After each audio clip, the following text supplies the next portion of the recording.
بسم اللہ الرحمن الرحیم۔ حضرت سلیمان فارسی رضی اللہ تعالیٰ عنہ نے کہا کہ حضور علیہ السلام نے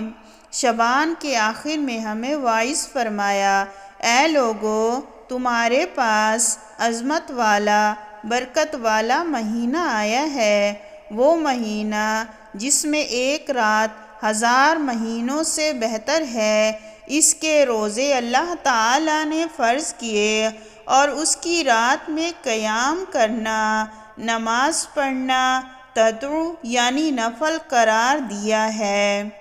جو اس میں نیکی کا کوئی کام یعنی نفل عبادت کرے تو ایسا ہے جیسے اور مہینے میں فرض ادا کیا، اور جس نے ایک فرض ادا کیا تو ایسا ہے جیسے اور دنوں میں 70 فرض ادا کیے۔ یہ صبر کا مہینہ ہے اور صبر کا ثواب جنت ہے، اور یہ غمخواری کا مہینہ ہے، اور اس مہینے میں مومن کا رزق بڑھایا جاتا ہے، اور جو اس میں روزہ دار کو افطار کرائے اس کے گناہوں کے لیے مغفرت ہے،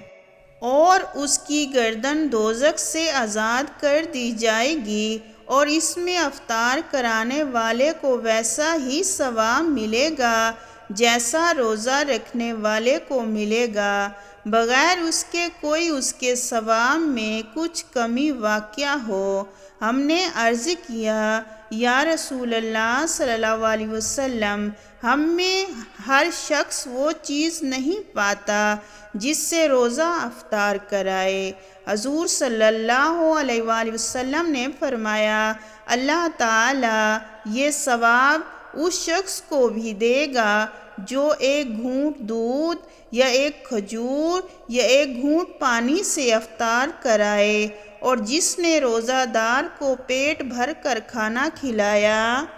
اس کو اللہ تعالیٰ میرے حوض سے سیراب کرے گا، کبھی پیاسا نہ ہوگا یہاں تک کہ جنت میں داخل ہو جائے گا۔ یہ وہ مہینہ ہے کہ اس کی ابتدائی حصہ رحمت ہے، اور اس کا درمیانی حصہ مغفرت ہے، اور اس کا آخری حصہ جہنم سے آزادی ہے، اور جو اپنے غلام پر اس مہینہ میں تخفیف کرے یعنی کام لینے میں کمی کر دے تو اللہ تعالیٰ اسے بخش دے گا اور جہنم سے آزاد فرما دے گا۔